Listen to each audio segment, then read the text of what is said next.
8:41, 7:41 en las Islas Canarias. Momento de empezar nuestra tertulia de lujo hoy con Mario Noya sin barba. ¿Qué tal está usted, Mario Noya? Muy bien, señor. Y con el último fichaje que hemos hecho en el mercado de invierno, a quien hemos decidido traer antes de que Arabia Saudí haga una oferta y nos lo arrebate, que es don Daniel Lacalle. ¿Qué tal está usted? Muy buenos días, muchas gracias. Gracias por invitarme. Bueno, encantadísimos y honradísimos de tenerle aquí en esta mesa de tertulia. La verdad es que llevamos, desde que Trump ha llegado a la Casa Blanca, una especie de empacho informativo donde cada noticia es tapada con la anterior. Claro, además de las noticias internacionales, aquí en España se nos juntan las noticias nacionales. Tenemos a un presidente asediado por los casos de corrupción, un gobierno en estado terminal, entre unas cosas y otras, es que no nos da tiempo a comentar todo. Así que, forzosamente, pues hay que elegir. Y como aquí en esta mesa, pues a diferencia de lo que pasa en mi casa, pues el que mando soy yo, pues elijo empezar con un tema que ha despertado mucha polémica: los aranceles. Don Daniel Lacalle, que está el Partido Socialista, está Sánchez diciendo: ajá, Trump nos va a machacar aranceles. A ver, ¿qué dicen los de Vox? ¿Qué podemos decir los que, no siendo de Vox, pues sin embargo sí entienden temas económicos? ¿Qué pasa con todo este tema arancelario? El mayor arancel que sufre la industria, la ganadería y la agricultura española se llama Pedro Sánchez. Eso es lo primero que tenemos que saber. O sea, la ganadería, agricultura e industria española está completamente asfixiada por una fiscalidad, unas normas, algunas que vienen desde la Unión Europea, y por una regulación absolutamente dañina y contraproducente, además aleatoria, porque se le ponen aranceles a las empresas norteamericanas, pero luego se subvenciona, por ejemplo, a Marruecos o a otros países, ¿no? Por lo tanto, lo primero que tenemos que saber es que el mayor arancel que tienen la industria y la ganadería y la agricultura española es Pedro Sánchez y una Unión Europea que se nos está presentando en los medios de comunicación como una especie de adalid del libre comercio. Y la Unión Europea pone muchos más aranceles a las empresas y a los productos norteamericanos de lo que pone Estados Unidos. Por lo tanto, lo que nosotros tenemos que entender es que Donald Trump se plantea los aranceles desde un punto de vista de un arma geopolítica y geoestratégica, en la que lo que está buscando es equilibrar la balanza. Porque, claro, cualquier persona que nos esté oyendo o viendo ahora mismo sabe que mira por la ventana y no ve vehículos norteamericanos, y que va al supermercado y no compra huevos o carne norteamericana. Eso no es una casualidad, esos son aranceles. Por lo tanto, o sea que Europa lleva poniendo años aranceles a los productos americanos. Más. De hecho, si tú ves, yo lo puse el otro día en mis redes, la tabla de aranceles efectivos de la Unión Europea a Estados Unidos comparado con los aranceles de Estados Unidos a la Unión Europea, son muy superiores los de la Unión Europea a Estados Unidos, ¿de acuerdo?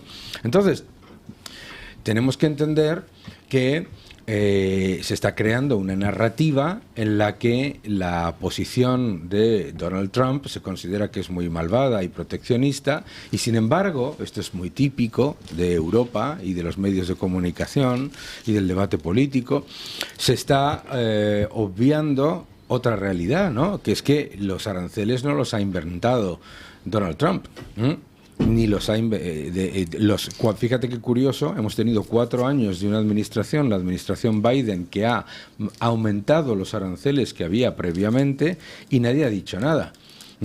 Aquí tenemos ahora toda esta especie de consenso socialdemócrata, que no es ni consenso ni socialdemócrata, entre los economistas hablando sobre los gravísimos males de los aranceles, y tenemos, sin embargo, un silencio absolutamente sonrojante con respecto a los aranceles de China, los aranceles de la India, los aranceles de Brasil. O sea, no nos olvidemos quiénes son los países que ponen mayores trabas arancelarias al comercio, ¿no? Por lo lo tanto, lo que ha quedado... Pero esos son progres, así que se les Eso, permite. claro. Es que si yo el otro día puse la lista de los países que más trabas arancelarias ponen al comercio, y qué casualidad.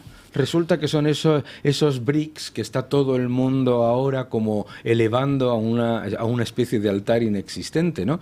Entonces yo creo que simplemente lo que tenemos que ser conscientes es que tenemos que levantar nuestras barreras a nuestras industrias, a nuestro comercio, a nuestra agricultura y dejar de utilizar la industria, la agricultura y la ganadería como una especie de forma de acabar con el sistema nuestro, el europeo, porque es que no nos olvidemos, la Unión Europea se creó para defender la industria, la ganadería y la agricultura, y se ha cargado la industria, la ganadería y la agricultura, que eso no es fácil de hacer, ¿no?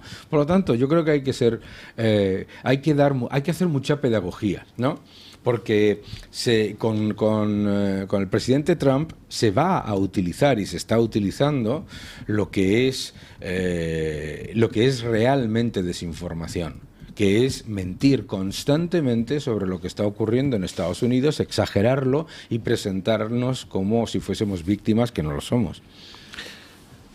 Eso es así. Además, la Unión Europea se caracteriza por su hipocresía, ¿no? Nunca ha sido un libre mercado, sino que ha sido una gran área proteccionista. Protege hacia adentro. Y además, o sea, se protege de afuera y hacia adentro lo que es como muy soviética.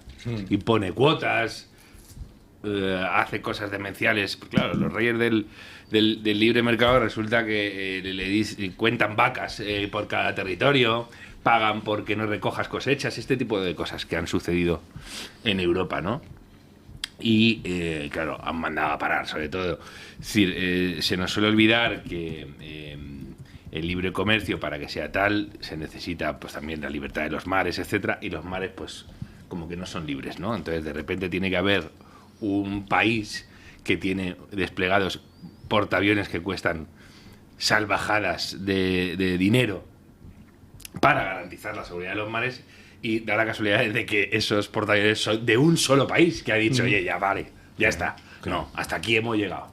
Lo que ha dicho Daniel es muy interesante, porque siempre se nos dice que estamos colonizados por Estados Unidos, cultural y consumísticamente, y de repente dices, ya, claro, y por eso la gente, cuando se abre un Costco, va allí a ver marcas americanas, porque no hay marcas americanas en los supermercados normales, ¿no? El otro día, fíjate, Mario, el otro día había un compañero mío que fue a unos comercios que hay que son de productos norteamericanos, ¿no? Pequeñitos y tal. Sí, las tienditas. Eso es, ¿de acuerdo? Y me decía, hay que ver qué caros son. Y le dije yo, no, si caros no son los aranceles. Eso claro, caros no son. Estos, de hecho, todos estos productos son baratísimos, ¿no? Esas tortitas fantásticas que te puedes comprar, etcétera, y las galletas, no sé qué. Estos productos son baratísimos. Lo que pasa es que tienen un markup, un precio superior, muy, muy superior, estamos hablando de más del doble, por los aranceles, ¿no? Y luego, hay veces que, decir, el proteccionismo como filosofía no es buena, ya os lo digo yo, y el que quiera que mire, es decir, uno de los grandes problemas que tiene España es lo que los estupendos llaman la cuestión catalana. La cuestión catalana sin el proteccionismo del centralismo que privilegió a Cataluña sobre el resto de territorios no existiría. Buen punto. Así de sencillamente. Bien, Claro. Bueno, pues el proteccionismo es malo cuando tus industrias son ineficientes y lo que son lo que llaman los americanos crony capitalist, que están conchavados con el gobierno. Capitalismo de amiguetes, Sí. se llama en español. Que a mí no me gusta, yo lo llamo capitalismo de enemiguetes.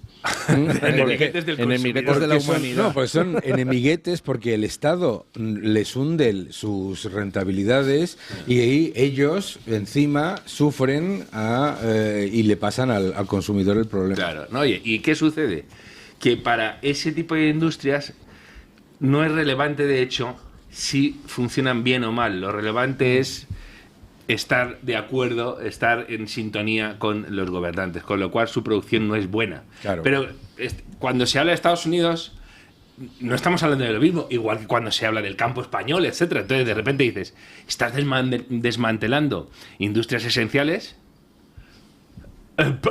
Para nada, porque claro. No te estaban mandando un mensaje de que estuvieran desfasándose o de que estuvieran perdiendo el favor popular, sino que hay una serie de decisiones políticas que les están perjudicando. Claro. Por ejemplo, en Europa dicen, no, estamos haciendo una política agraria que tiene dos cometidos. Uno, en clave interna, que es asentar gente en el campo para que no se acabe de vaciar del todo y asegurarles unas rentas. Y dos, impedir que se nos venga todo el tercer mundo aquí. Entonces hay que dejarles que en sus países pues que sus productos tengan un acceso preferencial a nuestros mercados. Pues España se ha despoblado y tenemos todo el tercer mundo. Es decir, no consiguen. Pero incluso si es se han logrado cosas delirantes. En Tanzania ha habido momentos que por las subvenciones europeas la leche tanzana era más cara que la leche de Dinamarca. Y entonces los negritos decían, pero yo cómo me las apaño aquí para producir. Es decir, es un sistema como muy demencial. Es perverso porque perjudica al final a todo el mundo, salvo a los que están claro, a los que meten la mano en la caja. Claro. ¿Por qué? ¿Y por qué es perverso? Porque nosotros miramos todo eso y decimos, pero qué incompetencia, qué irresponsabilidad. Le echamos la culpa a la incompetencia. Esto no es incompetencia, no, esto es diseño. Esto es diseño. Esto es que hay un objetivo de decrecimiento por parte de unos activistas que han cooptado las instituciones europeas y, por lo tanto, la destrucción de la industria de la ganadería y la agricultura no son casualidades, son políticas. Y lo más importante, fíjate... Algún mal pensado diría que es que hay mucho político europeo trabajando a sueldo de China, pero eso lo dirían los mal pensados.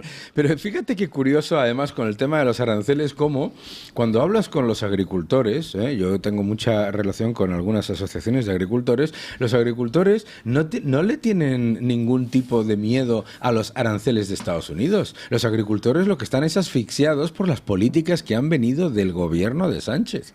Eso es lo importante. Y lo importante también es recordarle a nuestros queridísimos amigos repartidores de carné de liberal que cuando estamos hablando de comercio internacional tenemos que hablar desde un punto de vista completo en el que estás hablando de realismo político. O sea, el concepto liberal de si un país tiene medidas proteccionistas, peor para ellos, nosotros tendremos productos baratos y ellos se fastidiarán, suena bien en teoría, hasta que hay toda una estrategia diferente que tiene muchos otros objetivos. Y el caso de China en particular es, vamos a ver, Estados Unidos sabe, el presidente Donald Trump lo explica perfectamente, y dice, tiene dos talones de Aquiles. Uno, necesita el superávit comercial que tiene con Estados Unidos, brutal, para mantener una moneda que hoy estaría muchísimo más devaluada. Y número dos, sus empresas morirían por capital circulante si no tienen ese superávit comercial. Por lo tanto, si además ese gigantesco superávit comercial y entrada de dólares además se está utilizando para financiar alianzas con países liberticidas, cambiar regímenes, introducir tensión en economías liberales, pues entonces obviamente tienes que utilizar el único arma que tiene Estados Unidos. El único. La única, perdona, que es la de los aranceles. Bueno, a mí me gustaría poner un ejemplo muy clarito. ¿Las restricciones al libre comercio son malas? Pues hombre, en general. Sí, claro. Ahora bien, comprarle hidrocarburos a Rusia como si no hubiera un mañana es tolerable. Es decir, imponer a Rusia sanciones para decir, oiga, vamos a dejar de comprarle hidrocarburos ya, porque es que con eso está financiando el esfuerzo militar contra Ucrania. ¿Sería malo o sería bueno? ¿Sería una restricción al libre comercio? Pues claro, porque es que está utilizando el dinero del comercio Putin para matar ucranianos. Oiga, no me fastidies. Pero fíjate, por ejemplo, la profunda hipocresía, ¿no? Se dice, vamos a ver, vamos a ponerle unas sanciones a Rusia para que no financie con la venta de hidrocarburos su guerra contra Ucrania, excepto el gas. Sí. ¿What? Claro. ¿Sabes? Claro. Y porque aquí el señor que se presentó ayer en el Congreso como el adalid del libre comercio, Pedro Sánchez, y de la paz en Ucrania, hemos multiplicado las importaciones de gas ruso. Claro. Porque se metió en una crisis diplomática con Argelia, ¿sabes? Eso es. Y entonces nosotros ahora dependemos más del gas ruso, que viene de eso. Lo que pasa es que, ¿sabes lo que se ha hecho? Esto a mí me encanta. Entonces, ¿qué es lo que se ha hecho? Se dice, no, es que no es gas ruso, porque es de una empresa rusa producido en Rusia, pero como no es Gazprom, no es... ¿Entiendes? Como no es una empresa estatal. Como no es una empresa estatal, vamos, y la empresa maravillosa, yo no tengo nada en contra de la empresa por otro lado, y la empresa, claro, le enterrará la risa, porque es una concesión, como es lógico, ¿no? Digamos, porque hay una cuestión muy importante cuando se habla de Trump y demás, que es que todo el mundo le considera un gañán como una especie de gañán con suerte.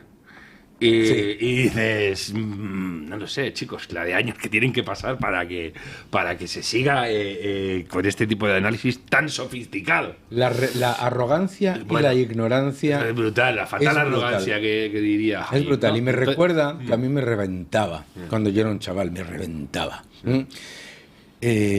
Con Reagan. Venías claro. aquí, El venías vaquero, aquí el a actor. España y todo lo que leías, da igual, porque el gran problema de Europa es que los medios de comunicación, sean de izquierdas o de derechas, los partidos sean de izquierdas o de derecha, nadie entiende al Partido Republicano. Nadie, El Partido exacto. Republicano no tiene nada que ver con un partido de centro-derecha europeo, es un partido conformado por libertarios y soberanistas. Entonces, ¿qué es lo que pasa? Que ese maniqueísmo y ese esperpento con el que se califica a los presidentes republicanos en general es una vergüenza. Es una vergüenza porque es que... Claro. Porque además es de una arrogancia. Pero no es solo. ¿Sabe usted a mí lo que más me gusta? Y es que me entra la risa porque como tengo más años que un loro, yo viví la época de Reagan. Claro. ¿no? Y entonces ahora veo a gente dice, es que Trump, ojalá Fuera tuviéramos Reagan, un claro. Reagan. Y digo, pero vamos a ver, que cuando Reagan estaba en el poder hacían befas, Hombre. mofas de él. Era una campaña inmisericordia. Que pasa siempre. Le sacaban audios de fuera de Contexto, contexto para machacarle como hacen con Trump. O sea, es siempre Comparaban lo con el mismo. mono, ¿os acordáis del mono este que tuvo como compañero de fatigas en una película? Pero no solo con Reagan, Bush. Tú oyes hablar de Bush antes de la presidencia. Aquí yo me acuerdo del elogio que hacía el país sobre el capitalismo, sobre el conservadurismo compasivo Sí. del gobernador de Texas, George Bush. De repente luego era nazi y ahora de nuevo es un estadista alucinante. Pero siempre pasa. Es tremendo. Bueno, pasa aquí con la derecha. Fijaos, Sí. todos los líderes del PP son buenos cuando dejan de ser líderes del PP. No quiero ni contaros los dirigentes de Vox. Pero a lo que iba, hay una idea recibida, ¿no? de que este es un gañán y tal, y que Estados Unidos es un depredador, etcétera, ¿no? Y en la cuestión de los aranceles, lo que primero llamó la atención fue cómo fue directamente a por México y Canadá. Estados Unidos, dicen, ¿no? Fijaos el neoimperialismo que vuelve a chupar la sangre de los países pobres. Estados Unidos empieza a tener balanza comercial negativa con México cuando firma los acuerdos de libre comercio con México. Que, como dice Daniel, es que no son acuerdos de libre comercio. ¿Sabéis en cuánto está la balanza comercial de Estados Unidos con México ahora mismo? En un déficit de 21.000 millones de dólares. Claro, y encima dice Trump, vamos a ver, estamos con un déficit de 21.000 millones de dólares. Me Y encima, tenéis la frontera, en lugar de agradecerlo, cogen y me mandan ilegales a cascoporro, fentanilo a cascoporro. Dice, pues Ahora, claro. dejadme decir una cosa que es interesantísima. El Wall Street Journal, que no es precisamente el medio más trampista del planeta, ayer hacía un elogio de Claudia Sheinbaum, que no es la campeona del liberalismo precisamente, que es la presidenta de México. ¿Por qué? Porque a Donald Trump no lo trata como los demás y sabe de qué está yendo todo. Y dicen que Trump se sintió vivamente impresionado por Sheinbaum en la conversación que tuvo. Sheinbaum, además, de repente alternaba español con el inglés. Y el inglés le decía cuando quería Decir matizar algo. ciertas cosas. Entonces, él se quedó gratamente sorprendido. Sheinbaum, la líder de la resistencia de los pueblos oprimidos contra Estados Unidos, ha militarizado la frontera y ha caído un 90% las entradas de inmigrantes a Estados Unidos por el sur. Esta mujer sabe de qué se está hablando y de tonta tiene poco. Pero fíjate, ¿Sabéis qué le ha dicho, no? Daniel, sí. por ejemplo, con la balanza, ¿no? Dice, oiga, es que esto no son pérdidas, porque resulta que, es verdad, usted tiene balanza comercial negativa, pero es que buena parte de los productos mexicanos que llegan a Estados Unidos tienen componentes estadounidenses, Sí. etc. O sea, hay que ponerle escenarios sobre la mesa. Lo importante de Trump es que frente a las políticas de es que esto no se puede hacer o hay que hacer siempre lo mismo porque es lo malo conocido, hace así, pega el golpe en la mesa y dice, sí, bueno, pues vamos a ver si de verdad no se puede hacer de otra manera. Demuestra que se puede hacer de otra manera. Ejemplo, que vamos a comentar ahora después de la pausa publicitaria. La idea de Trump de, pues vamos a crear en Gaza una riviera del Mediterráneo. Vamos a ¿Sabes cómo lo construir llaman? Mar a Gaza. Mar a Gaza. Sí. Bueno, pues ya tenemos respuesta de los países árabes. Informa Sal Emergui de que los países árabes de la zona, algunos, están trabajando contra reloj para presentar a Trump una propuesta para encargarse ellos de la reconstrucción de Gaza, etcétera, etcétera. Que es justo, como comenta don David Alandete en las redes, lo que Trump quería haciendo su propuesta. Así que la gente debería leerse el libro de Trump sobre negociación. El arte de la negociación. El arte de la negociación, porque es que más transparente no puede ser. El presidente... Espere, pausa y ahora le doy la sí. palabra. Aquí están los tertulianos con el micrófono abierto, haciendo ruidos, no puede ser. Esto es, estamos en casa. Esto es lo que pasa Estamos en cuando el día no de la está a radio. gusto. Sí. Se acaba de incorporar a nuestra mesa de tertulia Mike González, que es Senior Fellow de Heritage Foundation, ¿no? Y que también es miembro del Consejo Asesor de la Fundación Disenso. ¿Qué tal está usted? Bienvenido, don Mike. Estoy cansado. He estado viajando una semana y tengo otra semana a viajar. Bueno, pero aquí en España uno se relaja rápidamente. ¿Ha estado viajando por España o por fuera de España? Estuve 3 días en Valencia que no conocía. Estuvo muy bien, me gustó mucho. Bueno, don Mike presenta esta tarde, ahora nos dirá dónde, pues un libro que se titula Marxismo de nueva generación, que es y cómo combatirlo, escrito por el propio Mike González y por Catherine Cornell Gorka, y con prólogo de Santiago Abascal, en traducción de la Fundación Disenso y de New Direction. ¿Dónde es la presentación, don Mike? Creo que es en un lugar de ingenieros. No, a mí me llevan, pero se lo voy a leer ahora. Ya está. Ya todas las plazas están tomadas, desgraciadamente. Ya está. Está lleno ya. Vaya. Es en el Instituto de Ingeniería. Sí, Sí. sí. Ahí. El Instituto de Ingeniería. Bueno, pues entonces no le puedo invitar a la audiencia que vayan al acto porque ya no hay entradas. Lo siento. Pero si nos puede usted explicar qué es lo que en este libro se cuenta. Mire, ahora es que cae muy bien con lo que está pasando ahora porque es un relato de Katie y yo, hacemos un relato de cómo fue esta larga marcha a través de las instituciones. Cómo la izquierda en los años 60 se dio cuenta que el proletariado no iba a hacer revolución. La lucha de clases ya no funcionaba. La lucha de clases no funcionaba nada y se propusieron, como se llamaba, The New Left, la nueva izquierda, se pusieron a buscar un proletariado alternativo. Esa es la frase de ellos. Y encontraron las razas, no solo las razas, pero las minorías raciales y sexuales. Cosas inmutables. Y pasaron también de la obsesión económica que tenía Marx y los peores marxistas a un entendimiento más cultural y acapararse, a infiltrarse en las instituciones. Sí, o sea, partíamos de una situación donde el marxismo había vivido de la dialéctica explotador-explotado basada en la lucha de clases durante mucho tiempo. Entonces, al desaparecer con el desarrollo económico capitalista, eso de esa dialéctica explotador-explotado, porque desde luego un obrero americano vivía muchísimo mejor que muchos ricos chinos o rusos, pues entonces había que buscarse otro explotador y otro explotado, ¿no? Eso Entonces, mismo. Y fue sobre todo en Alemania y en Italia donde el explotado obrero no tuvo ningún interés en hacer revolución. Yo creo que la excepción es España. Yo creo que aquí en España sí el obrero era revolucionario, sobre todo en Asturias.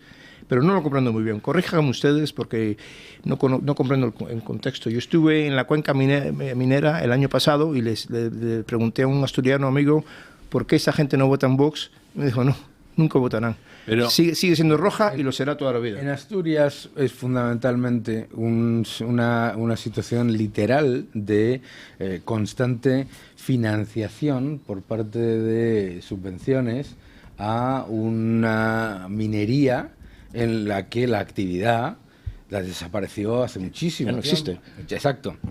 Pero en el resto de España yo diría que es distinto, ¿eh? sí, pero de lo que dice Mike, en España no hubo proletariado en sentido muy importante, pero las cuencas mineras y en el País Vasco sí que hubo un sector obrero fuerte y fue donde el PSOE, que era un PSOE poco socialdemócrata, no se parecía al SPD, era revolucionario. El PSOE tuvo un líder en la República que le llamaban el Lenin español, los suyos. El UGT, ¿no? La gente de la UGT, Largo Caballero. Mi abuelo era el UGT. Eso es. En España hubo la gran diferencia en términos revolucionarios que hubo en España en la primera mitad del siglo, el primer tercio del siglo XX, fue el anarquismo, que aquí sí fue muy fuerte. Sí. Entonces le pregunto yo a vosotros, que sois españoles, aquí en España el obrero sí fue revolucionario. El obrero solo fue revolucionario en zonas muy Eso localizadas. Es que también tienes que entender que España es una economía muy diferente a otras. España pasó fundamentalmente de ser una economía agraria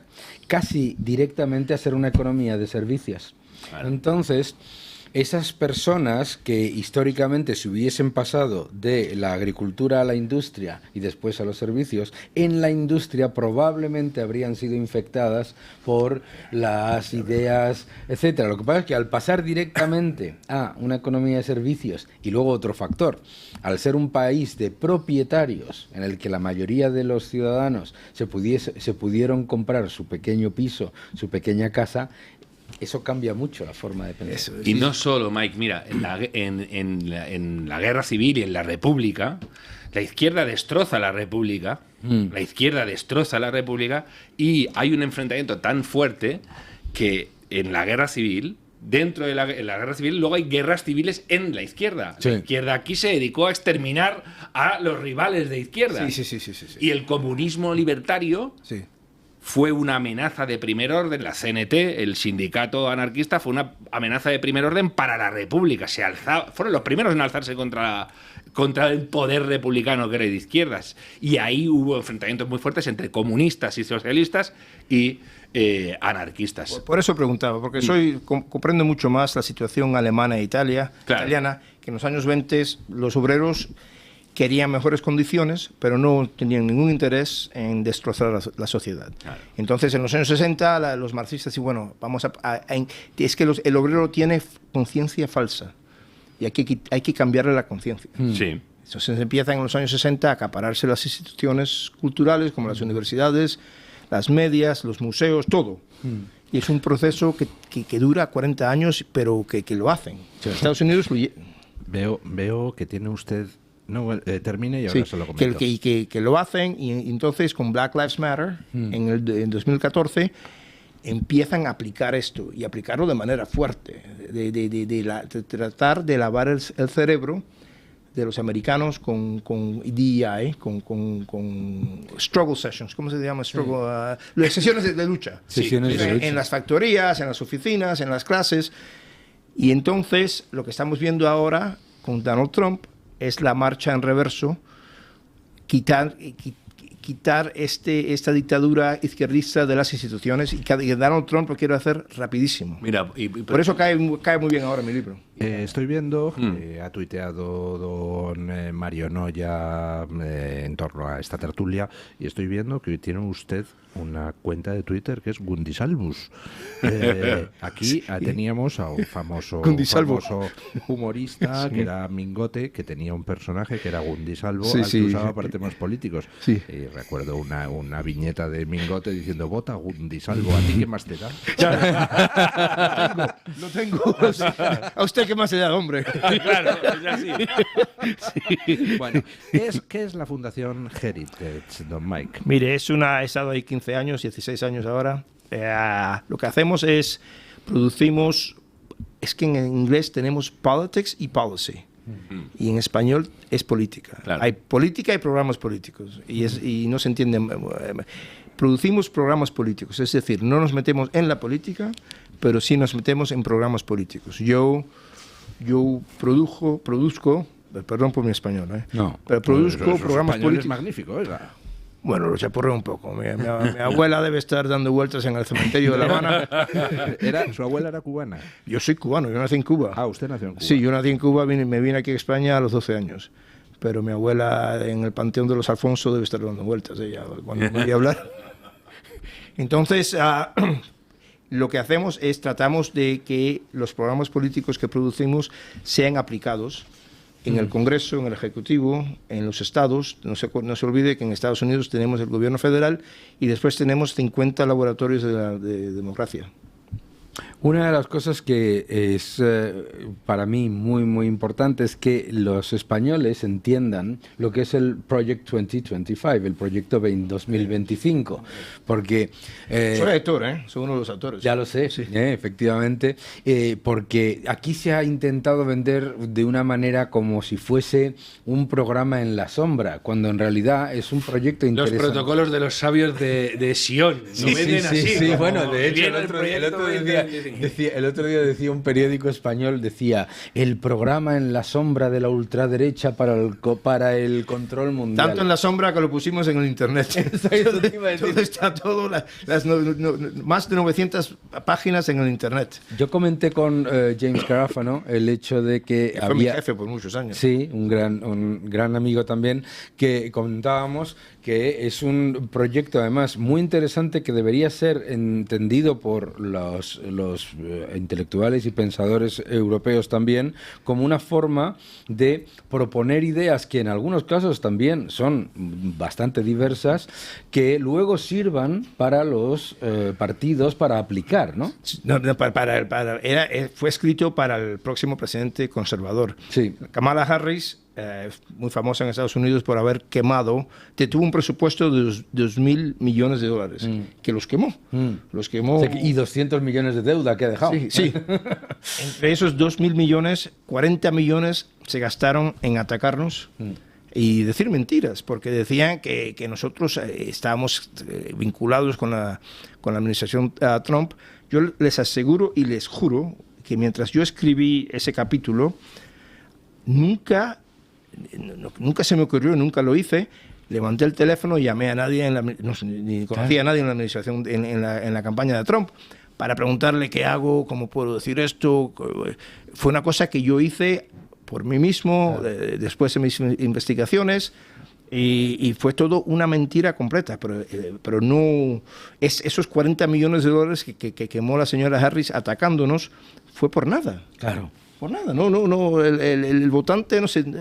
Además, con un fracaso absoluto como ataque, por otro lado, porque es tan ridículo pensar que un partido que...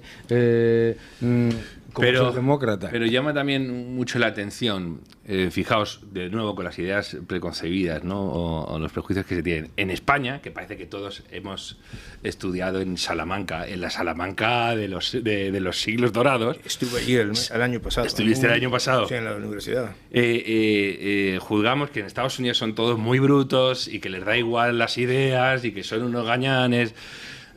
Bueno, pues resulta que luego se tiene fundaciones como Heritage que llevan muchísimo tiempo produciendo muchísimo material de primer nivel, y Heritage ha sufrido campañas de odio desde en tiempos de Reagan también, etcétera. Pero además eso supone conocer muy poco a Donald Trump.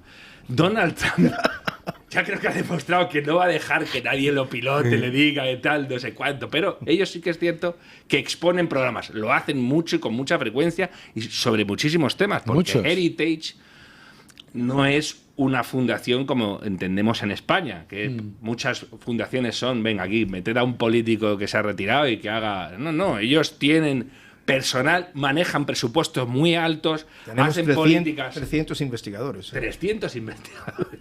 Es que muchísima gente y además con 1000 ámbitos, política exterior, política energética, hacen papers, sanidad, publican increíble. libros. Es muy interesante esto que digo, porque la derecha norteamericana intelectualmente es muy potente desde hace mucho tiempo y hay muchas ramas, la rama conservadora, la con la libertaria, la soberanista, y es muy interesante entrar en ese mundo, y Heritage es como la gran fundación. Hay muchas ramas ahora. Sí. Donald Trump ha creado varias nuevas ramas conservadoras, que bueno, conservadoras es que, vaya, no de izquierdas, pero nacionalistas. Muchos nacionalistas, pero ahora la izquierda está, al contrario, toda completamente desbaratada en Estados Unidos, ¿no? Está sin líder y están haciendo errores tremendos. Increíble. Porque Donald Trump va muy rápido. Claro. Y no saben cómo reaccionar. Y no han jugado defensa por muchos años. Está practicando la guerra relámpago y además con maestría. Electroshock. ¿No te parece, Electroshock. Mike? Y la izquierda está loca, pero loca. ¿No? Como decimos en Estados Unidos es un país 50-50, 50-50. Ellos están luchando por asuntos que son 80-20, Sí. por el lado 20. Sí. Claro. Pero yo ahí tengo una Mike, pregunta, porque Estados Unidos efectivamente es una sociedad que está 50-50, pero ahora estamos viendo, al destaparse todos los gastos de USAID, Sí. etcétera, Eso que es. ese 50-50 se ha alcanzado gracias a que la izquierda progre en Occidente ha vivido dopada con dinero público. Ahora que se elimina o se va a eliminar todo eso, ¿en cuánto se va a quedar ese 50-50? Porque yo tengo Bueno, la ya sensación de que- es que han hecho lo imposible. Donald Trump está a los últimos... CBS ha dado un sondeo la semana pasada que Donald Trump ahora está a 53, que nunca lo ha estado. Nunca lo estuvo Biden y Donald Trump nunca lo ha estado en 53. Ahora está a 53. En esa batalla, ¿no?, en la que ahora mismo la izquierda está perdiendo en tantos niveles, el más importante yo creo que es precisamente el haber intentado parar la auditoría del gasto público. Porque claro, ¿qué es lo que puede pensar qué es lo que puede pensar un votante demócrata al que la subsecretaria de Estado, la ex subsecretaria de Estado de Defensa, le dice, pero ¿qué hacen ustedes exigiendo que nosotros demos información sobre dónde gastamos, ¿no? Es que no se dan cuenta de la arrogancia que tienen. Claro. No se dan cuenta, es que... Pero eso es espeluznante. Otro asunto es el de hombres jugando en equipos de mujeres. Ese es 80-20. Sí. Y se ponen a defender esto. El otro es esta cosa de USAID. Sí. Que USAID se gasta entre 40 y 60 mil millones de dólares al año. Eso es. En cosas, bueno, esto vosotros lo conocéis mejor que el americano promedio, porque es que USAID trabaja en el exterior. Entonces la mayoría del americano no sabía qué hacía USAID. Claro. Pero a mí me atacó una institución que se llamaba the Organized Crime and Corruption Reporting Project en el 17 y empecé a buscar... Proyecto de información Sí, sobre la Contra- corrupción y el crimen organizado. Eso. Sí, y ese mismo. Y me di cuenta que era pagado por USAID y por Soros. Claro. Y los ataqué enseguida. Dije, pero mira, me quitan dinero de mis hijos para atacarme. Y me dejaron tranquilo. A la BBC. O sea, decía Elon Musk, ¿cuánto fue? 50 millones de dólares en condones. Sí. Creo que eran 50 millones. Y decía Elon 50. Musk, son muchos. La verdad es que lo de Elon Musk en las comparecencias públicas es hilarante, porque el otro día en la comparecencia en el despacho Oval con Trump decía, hemos encontrado algunos perceptores de pensiones de la Seguridad Social americana que tienen 150 años. Yo me atrevería a decir que alguno está muerto. Y es una cosa que ahora a la izquierda están atacando, lo llaman ahora, este es sudafricano, ¿qué hace? Es que el señor es americano, es ciudadano americano. Una cosa que la izquierda siempre dice, no, nosotros somos muy tolerantes, nunca atacarían a un inmigrante, ahora se están ensañando con Elon Musk y están diciéndole cosas que nunca dirían contra nadie más. Bueno, y de los hispanos, porque han dejado de votar demócratas, ahora los empiezan a tratarse. Claro. Ahí se ve el supremacismo de la izquierda, que es... Han perdido también La utilización de la americano. Mike, y yo quería preguntarte, porque Estados Unidos, y es normal, cuando ves las dimensiones de Estados Unidos, las dimensiones geográficas y económicas tienden a estar muy, pese a lo que piensa la gente, muy reconcentrada hacia adentro, porque tienen mucho de lo que mirarse, entonces les interesa relativamente poco el exterior, salvo a think tanks o gente que quiera hacer nation building. Es un fenómeno de todos los países continentales. Claro. Brasil es igual. Pero te iba a comentar esto porque ahora resulta que en Estados Unidos y en la derecha, que era aún más reluctante a mirar hacia afuera, hay gente en el mundo hispano que está llamando mucho la atención. Milei, el fenómeno Milei, y la reestructuración de la derecha. Vox está teniendo llegada muy importante en Estados Unidos. Tenéis Disenso y Heritage tienen una muy buena comunicación y muy buena relación. Y me gustaría que nos comentaras cómo veis en Heritage esta reconfiguración de la derecha que está habiendo en todo el mundo, con Patriots celebrando un congreso aquí, con Milei pateando el tablero y con ese nuevo alineamiento de la derecha que tiene en Trump, en Milei, en gente como Orbán, en gente como Le Pen, etcétera, unos dirigentes que están llamando mucho la atención, ¿no? Tengo una columna semanal en el Washington Examiner y sale hoy eso sobre esto. Sale hoy a las 6 de la mañana en Washington, a las 12 aquí. Escribo sobre esto mismo. Es que tenemos que darnos cuenta que el mundo de hace 5 semanas ya no existe. Claro. El mundo ha cambiado y yo asistí al meeting, a la cumbre de Vox, a la cumbre de Patriots. Nuestro presidente, Kevin Roberts, dio un discurso en la cena de la noche anterior. Santiago le tuvo palabras. Es buen amigo Kevin y Santiago, son buenos. Yo también soy amigo de Santiago. Y hay que darse cuenta que todo ha cambiado, que una época ha terminado.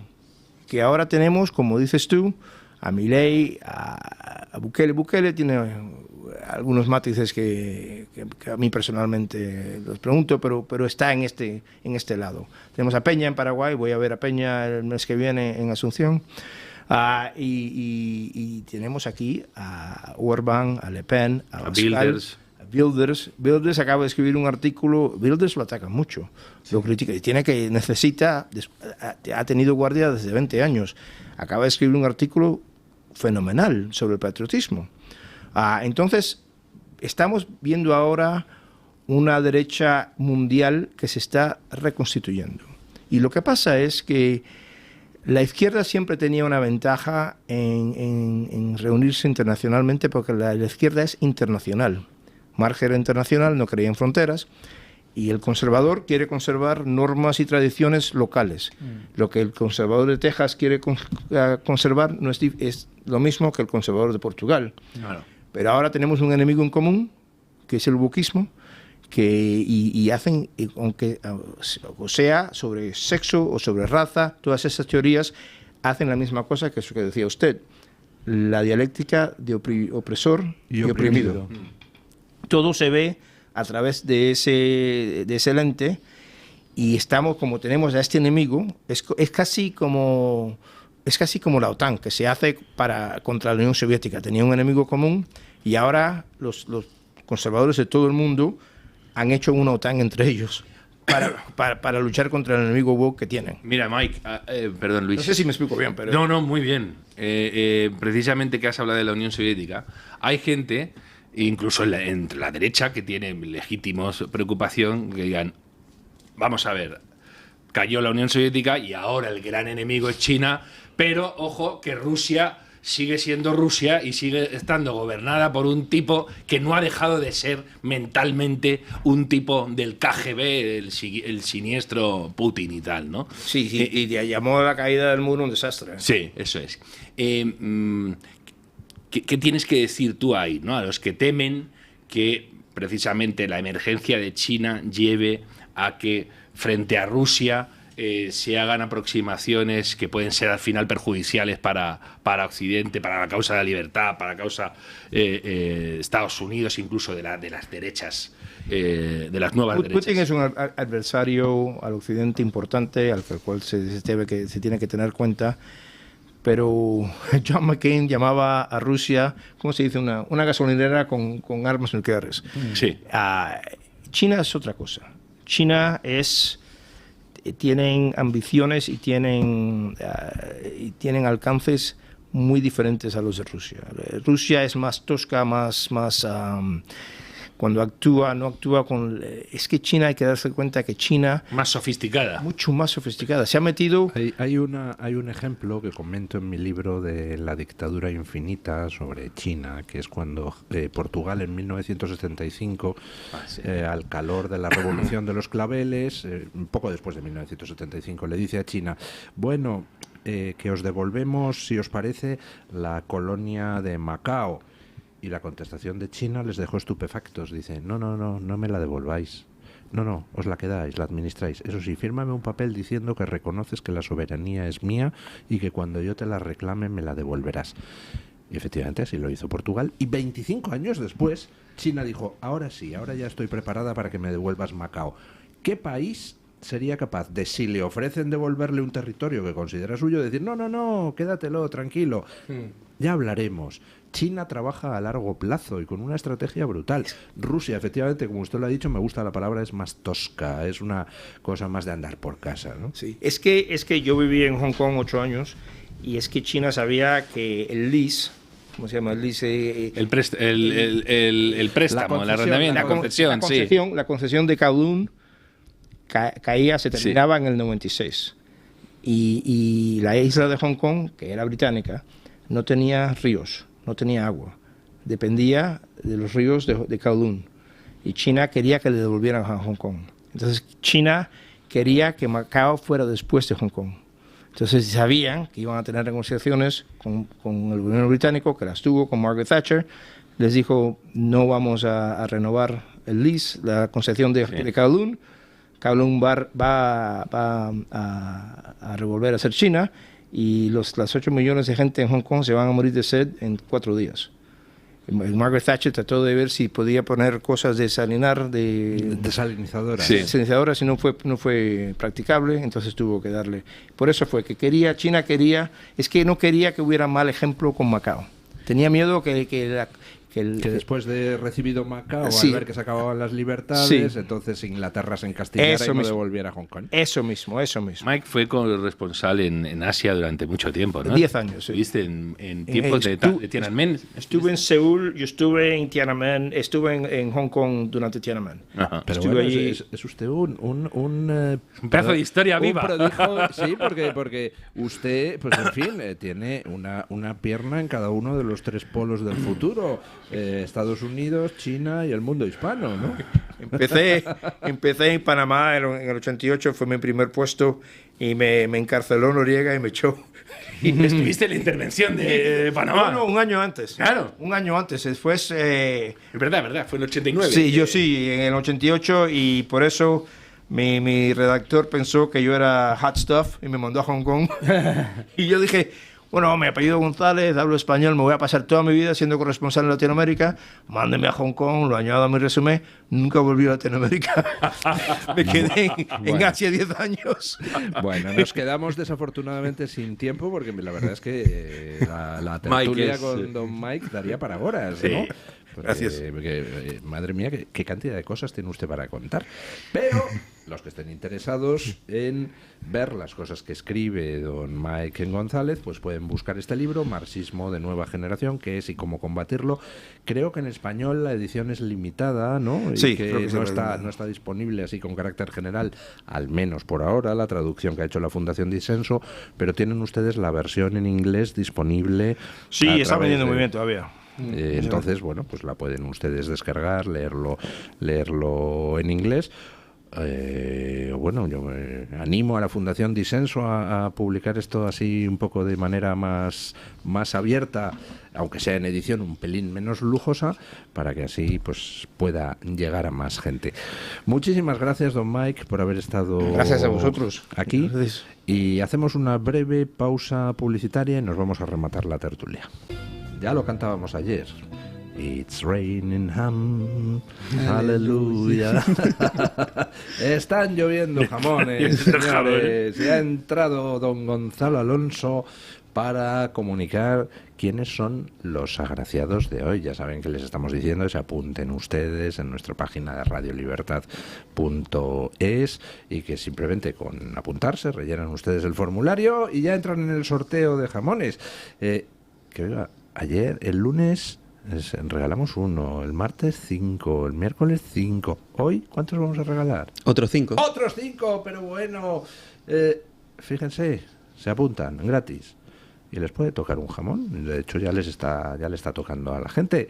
Don Gonzalo. Bueno, se ha apuntado mucha gente. Muchísima. Muchísima. Bueno, ¿y quiénes son los agraciados de hoy? Pues hoy tenemos ganadores de Orense, Madrid, Barcelona, Jumilla y Hospitalet. Jumilla. Hay algunas excelentes bodegas allí. Una vez me hice una visita a Jumilla. Ay, ¿cómo se llamaba este? Bueno, no lo diré porque no me acuerdo.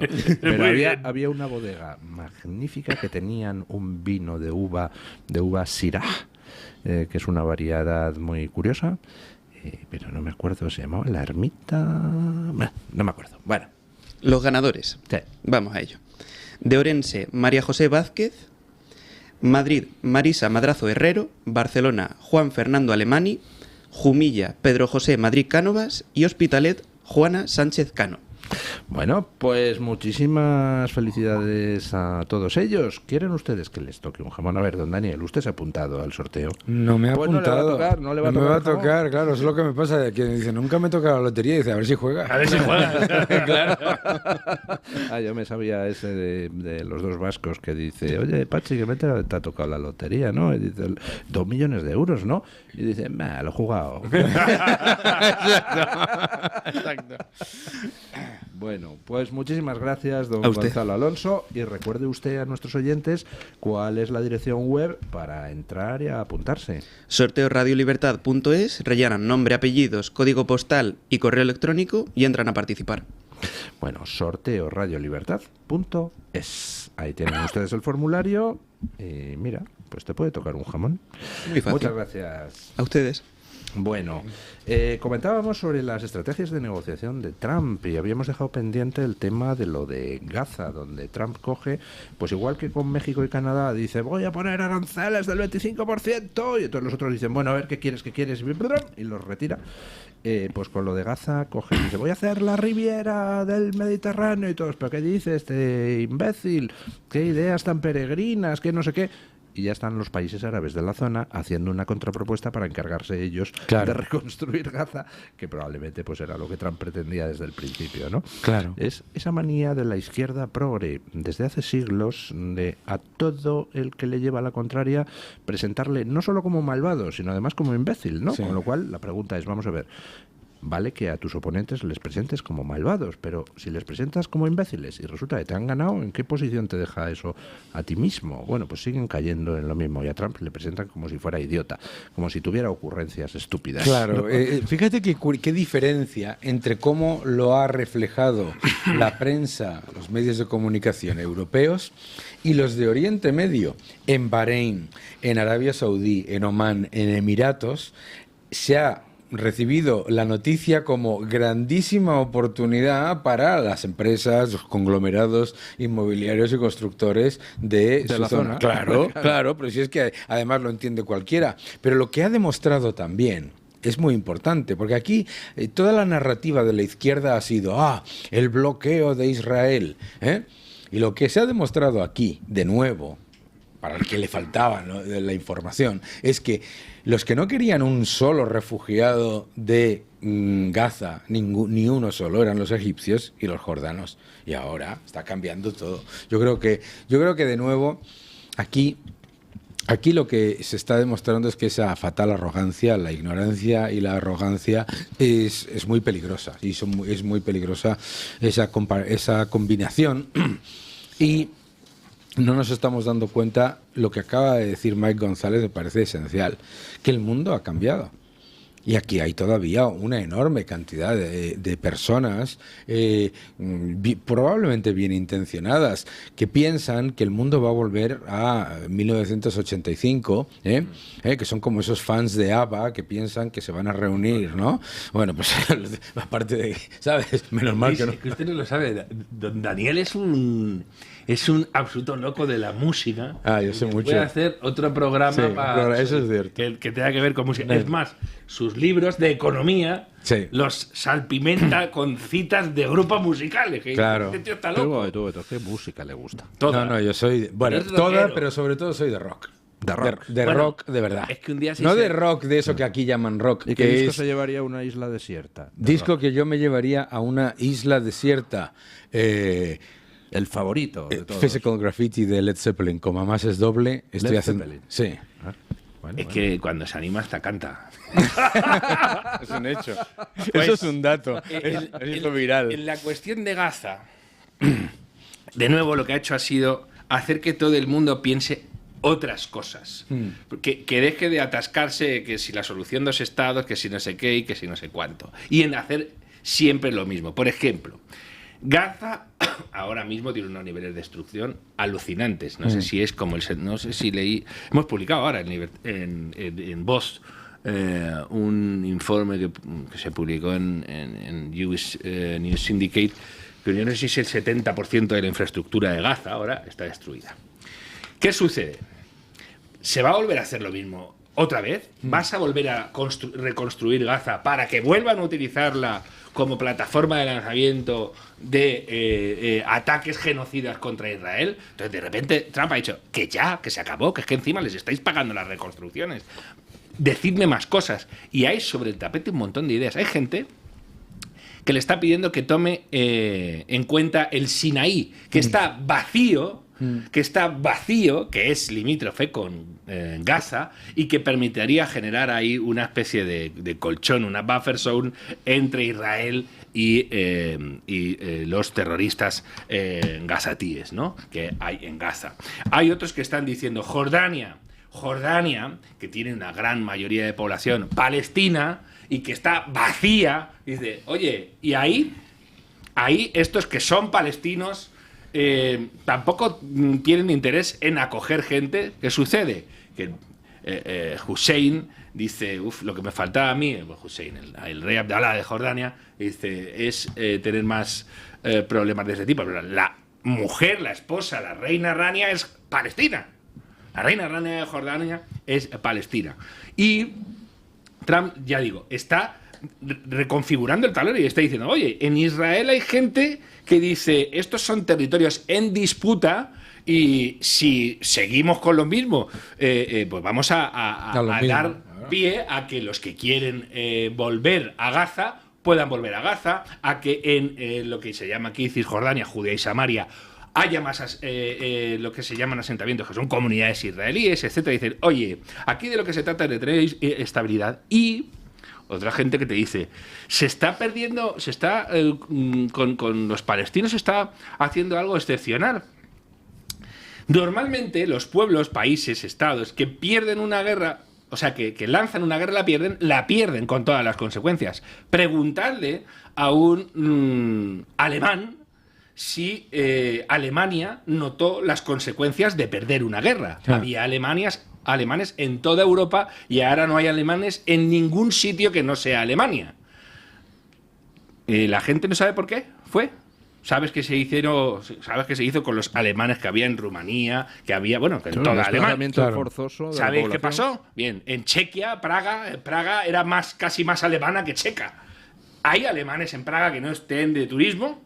No, ¿verdad? Entonces, hay un montón de consideraciones que se han dejado de tener en cuenta con los palestinos, refugiados. Porque hay una agencia para los palestinos y otra para el resto del planeta. Es decir, para el 1% de los refugiados del mundo hay una agencia que encima tiene un montón de dinero y que está haciendo muchísimo mal. Eso es. Y para los demás, o sea, ¿por qué hay siempre un excepcionalismo palestino? Entonces ha llegado Trump y ha dicho, se acabó esta broma, vamos a reconfigurar esto porque lo que está claro es que no vamos a volver a. Y eso es lo que quiere lanzar él como idea. Hay una cuenta de Twitter que recomiendo, ya lo he recomendado alguna vez seguir, que es la de Gabriel Yerushalmi, la cuenta @defensa_Israel, que está muy bien porque da noticias serias, contrastadas sobre lo que pasa en Oriente Medio, todo este conflicto, y que publicaba ayer por la noche una noticia que llega de Turquía.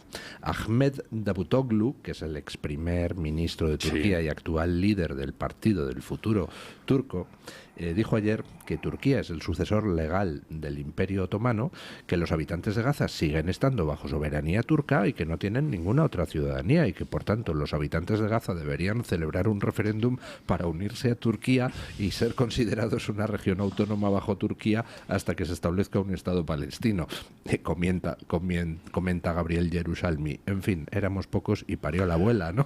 Ojo, pues don Luis, un momento, porque ahí hay poca broma. Israel, cuando nace Israel, efectivamente son restos del poder otomano. Y bueno, previamente pasados bajo mandato británico. Pero, un momento, es que aquí viene la madre del cordero. Los británicos, cuando tienen el mandato, dicen, ¿y ahora qué hacemos? Y dejan la legislación otomana en buena parte de las cuestiones que se tienen que dirimir allí. Ellos siguen con la legislación otomana. Y hoy en día sigue habiendo legislación otomana en los territorios en disputa. Así que ojo con lo que dice el amigo Davutoglu, porque alguno se va a arrancar ahí. De nuevo, aquí se tiene en cuenta esta otra que se nos olvida en Occidente.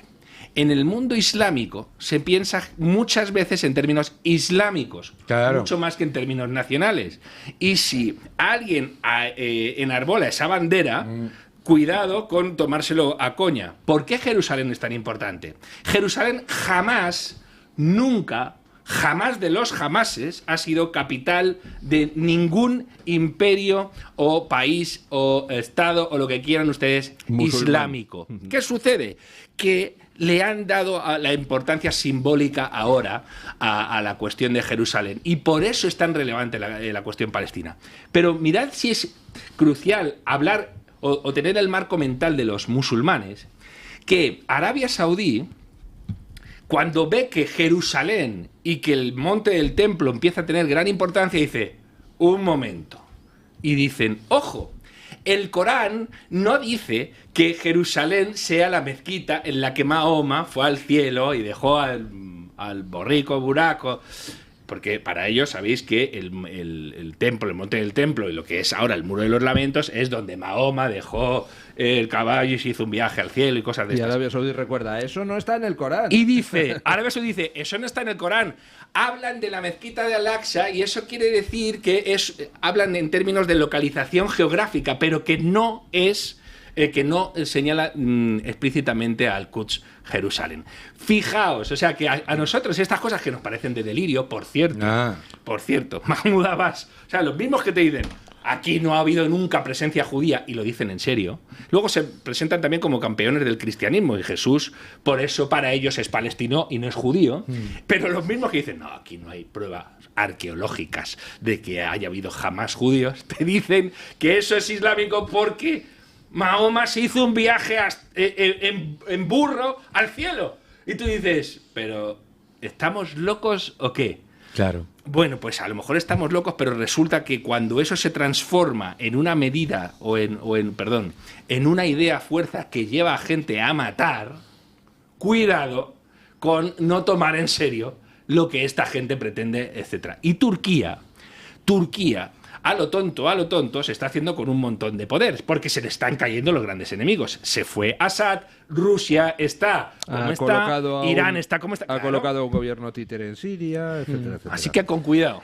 Doña Carmen Carbonell ha entrado en el estudio armada de dos cosas, los resultados de la encuesta y una tableta de chocolate. Así es, don Luis, la tableta de chocolates y dulces Matías López. En este caso traigo chocolate a la taza gourmet en esta edición limitada de 2000 tabletas. Saben ustedes que si quieren ver todas las variedades de chocolates Matías López, tienen que entrar en www.chocolatesmatiaslopez.es. Allí tienen pues el chocolate blanco, el chocolate tostado, el chocolate capricho, el chocolate con leche y chocolates negros con diferentes porcentajes porcentajes. Este, que es chocolate a la taza, tiene un 63% de cacao y se puede tomar de dos maneras. Simplemente pues como si fuera un chocolate negro, porque es bastante agradable al gusto, o si lo quieren lo pueden diluir en leche y además no hace falta hervir la leche, porque como no tiene harinas ni espesantes, no es necesario y esto facilita mucho pues tomarlo de esta manera, chocolate a la taza, por ejemplo al estilo francés, que lo toman un poquito suave, muy diluido, o si lo quieren pues un poquito más gordito, más espeso, le ponen más cantidad de chocolates Matías López. Bueno, nosotros en este programa regalamos una tableta de chocolate al mejor de los contertulios de esta mesa.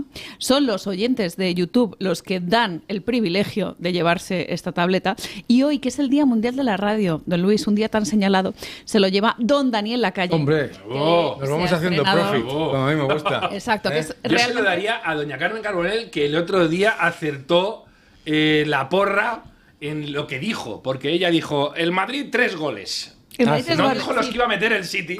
Es verdad. La verdad es que don Julio dijo, me está mirando don Julio, y dice, yo dije la otra parte. Exacto. Que la mitad de la tableta media. Qué maravilla esto. Vale, yo no doy nada, a mí me anda tú. Yo no doy nada. ¿Qué dices tú aquí? El Mario así me gusta, asegurando los derechos. Exacto, nada de comunismo. ¿Somos comunistas aquí o qué? Esto es propiedad privada. Qué maravilla, chocolate a la taza no me puede gustar más. Oye, yo tengo que levantar aquí una petición, cuidado, sospechas de tongo.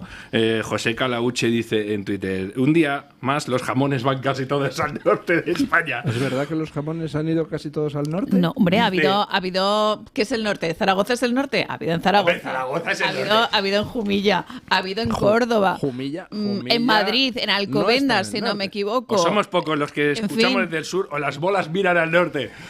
Bolas calientes también. Mañana se lo contamos a Gonzalo Alonso. Bueno, les traigo los resultados de esta encuesta que lanzábamos esta mañana. Ya saben que pueden votar en la comunidad de YouTube, lo que ahora se llama publicaciones, en el chat de YouTube y en Twitter. Y en concreto me quedo con los resultados de Twitter porque es la red social que más le ha gustado a don Luis del Pino, y sobre todo porque es una pregunta relacionada con Elon Musk, con ese departamento de eficiencia que han inaugurado en la administración de Donald Trump. La pregunta es la siguiente: en relación con el trabajo de optimización liderado por Elon Musk en Estados Unidos, ¿habría que aplicar en España el mismo escrutinio a todas las subvenciones públicas y acabar con todo el gasto no estrictamente necesario? Sí, no y no lo sé. Señores, es que era una pregunta muy fácil, yo creo, ¿eh? 99% de los encuestados apuesta por el sí. Hay un 1% que dice que no. Yo creo que es un error menstrual. Me gustaría ser de investigación. Que no, hombre, que alguien que se equivoca se lía, que es muy larga la pregunta o algo así, porque vamos, yo creo que es como de cajón. Y hay un 0% que vota por el no lo sé. O sea que la gente lo tiene bastante claro. Don Luis, le leo algún comentario que me he encontrado por aquí, como por ejemplo este de Santiago Orue, que apuesta por el sí y sobre todo que haya escarmientos públicos. Que esto también está muy... es, como se solía decir, leyes ejemplarizantes. Pues él apuesta por desamortización rollo Mendizábal, así de fuerte vamos. Bueno, José Manuel Quesada dice que hay que levantar las alfombras del gasto público, hay que buscar, ¿no? Para que en un momento determinado pues tengamos claro a dónde van nuestros dineros, los dineros públicos, ¿no? Los que pagamos todos los ciudadanos a través de impuestos. Dice Simanares que cree que ese escrutinio de gastos se terminaría convirtiendo en otro chiringuito más. Esperemos que no. Miocid, como dice Milei, aquí hace falta una motosierra grande. Mamen dice que son varias motosierras las que hacen falta. Y me quedo con un comentario de Fernando Carrasco, que nos dice que por experiencia, en una empresa privada en la que no ha habido una revisión, casi que sobra el 30% de personal, y que en el caso de la empresa pública o participada sobra entre el 60 y el 75%. Añade que eso si la empresa es necesaria. Si no es necesaria, entonces sobra el 100% del personal. Martín Varsavsky, el empresario argentino, bueno, yo creo que tiene nacionalidad española. Es español, tiene nacionalidad española, sí. Está promoviendo una iniciativa, sí, para denunciar los desmanes de la administración en España, y se está encontrando con bastante resistencia. Claro, imaginaos, ¿no? Aquí hay sujetos a los que no se puede calificar si no se quiere pasar la noche en el calabozo, como el Garramantas que está ahora en los últimos eones de líder de la UGT. ¿Lo habéis oído, no? Sí, claro. Yo soy radicalmente contrario a recortar impuestos. Claro. Claro, ¿cómo no va a ser radical? Claro, claro, porque ¿quién paga las gambas aquí? Claro. ¿Quién No, pero paga si además los aquí, peces? aquí ya ellos han entrado en la narrativa de vender esa idea de que todo lo que tú pagas en impuestos vuelve a la sociedad. Por lo tanto, pero vuelve a la sociedad pasando por 5.000 millones en Agenda 2030, 5.000 millones en asuntos económicos, que es lo que me gusta. Pasando por David Sánchez. por la cuenta. 10.000 millones. ¿Con qué compra el pan David Sánchez? 10.000 millones. ¿Qué pasa? ¿Se lo regalan? ¿Tú sabes que gastamos 10.000 millones en transición ecológica? Es una cosa increíble, ¿sabes? Y la cantidad absolutamente brutal de gasto que se está llevando a cabo con asesorías, etcétera, etcétera. Es una cosa increíble. ¿Sabéis lo que pasa aquí? Tú sabes que las empresas en España son fundamentalmente microempresas. Claro. Bueno, pues Félix Bolaños y Pedro Sánchez son pymes, Claro. de la cantidad de gente que tienen contratada. Ah, claro, claro. Bueno, don Daniel Lacalle, muchísimas gracias. Gusto estar por con haber vosotros. estado aquí. Don Mario Noya, muchísimas gracias. Además, se va usted con la Me chatarra. voy con el chocolate que no es del loro. Del loro. Que no es del loro. Es bueno, es bueno. Me voy es haciendo profit como a mí me gusta. Muy bien. Muchísimas gracias, doña Carmen. Un placer, Carbonell, como por siempre. traernos la opinión de los oyentes. Y ponemos punto final a la tertulia pues con nuestro amigo don Paco Linares, que hoy se pregunta, ¿cómo que el dinero público no es de nadie? Buenos días, don Paco.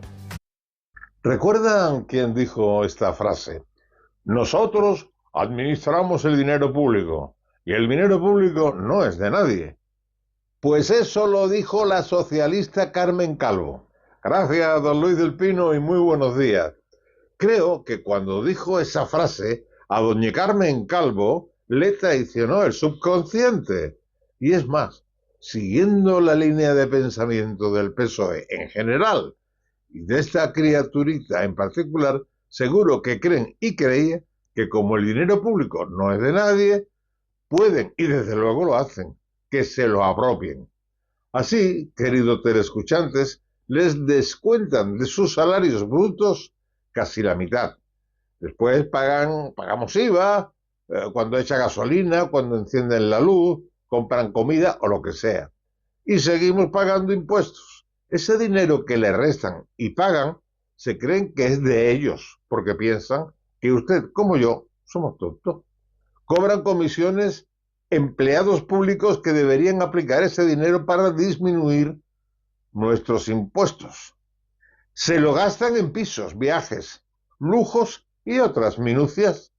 Hoy no quiero hacerles enfadar más con mi indignación. El PP, unido al PSOE, le regala un inmueble de los españoles en París al Partido Nacionalista Vasco. O cuando María Jesús Montero le perdona la deuda al gobierno catalán en nombre de todos ustedes y en el mío, 15.000 millones de euros, diciendo que los asume el gobierno. ¡Qué narices! El gobierno no puede perdonar nada, porque lo que tienen es nuestro, no del Frente Popular, como dije. Por eso, y muchas cosas más. Váyanse pronto, no roben tanto y déjennos en paz. Mañana, más y mejor. Punto final.